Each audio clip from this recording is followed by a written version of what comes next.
But first, tonight's top story, many signs were destroyed on 15th Street by that April 27th tornado, and hundreds of signs that once lined 15th Street are now gone, and the recovery and rebuilding process is underway.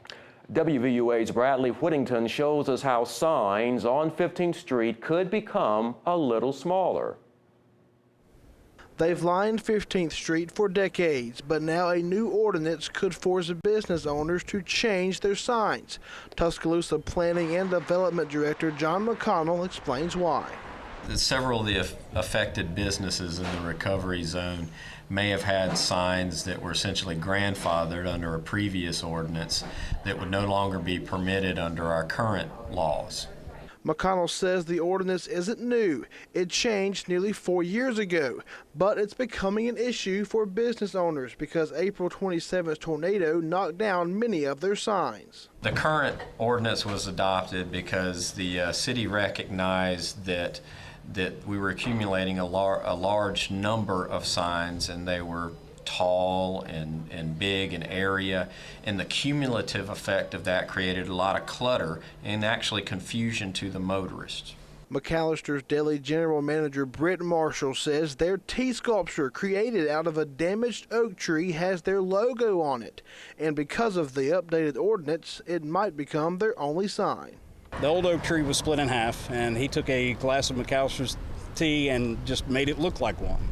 Well, that included, the McAllister's Deli logo on the front of it, and that seems to be a question as to whether or not that makes that a sign, or is it a piece of art, or is it part of the recovery. Some businesses say the size of their sign isn't that big of a deal, but for places like Taco Casa, whose large cactus used to sit here, the situation is not the same.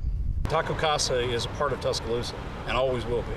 They don't want a sign every 5 feet down 15th Street anymore, and I understand that. But at the same time, I mean, there are businesses that have been here for 30 years that really deserve to have some amount of frontage that they used to have. A meeting is set for August 8th to clear up any confusion about the sign ordinance. Reporting in Tuscaloosa, Bradley Whittington, WVUA News.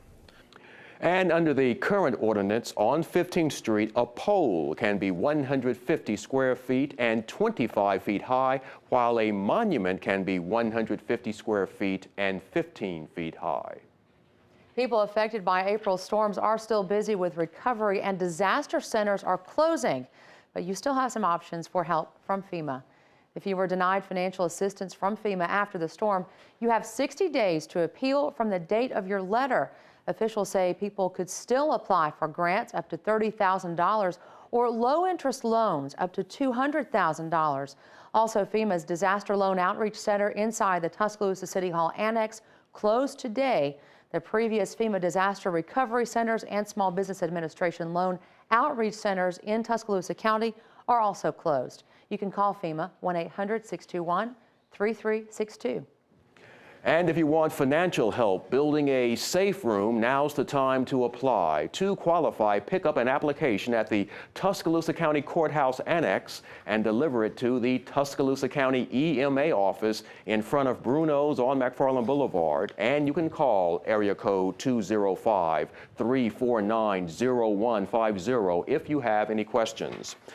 In other news, 3 inmates are accused of plotting to kill a detention officer on Monday at the Tuscaloosa County Jail. According to law enforcement, the inmates attacked 2 officers who were serving the inmates breakfast. Authorities say 1 inmate swung at officers with a sock stuffed with a bar of soap. Other officers were called in to help bring the fight under control. The inmates accused of this plot are Hakeem Pruitt, Joshua Rishai Dudley, and Jordan Owens. All 3 are charged with attempted murder and second-degree assault. Ted Sexton explains how the inmates allegedly planned to kill the detention officer. The plan of the inmates was to drop the detention officer head first off of the 2nd tier, hopefully onto the floor or table or other obstruction that is normal furniture within the dorm. And Sexton says one of the officers involved will need additional medical treatment. The case is still under investigation. The Rise School in Tuscaloosa was full of pomp and circumstance this morning as they held their graduation practice.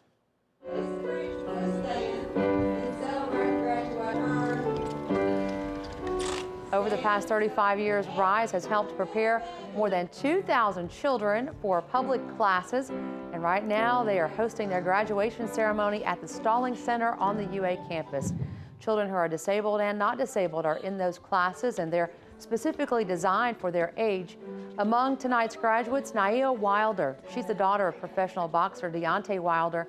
Parents say watching their children graduate is simply an amazing experience. See him energetic, happy, and walking across that stage, you do not know the joy I feel, but then I feel sad because he's leaving here. And to me, this is a heaven. When he's here, I feel that he's safe, like he's at home. Scott Cochran, the strength and conditioning coach for the Crimson Tide football team, will be the featured speaker.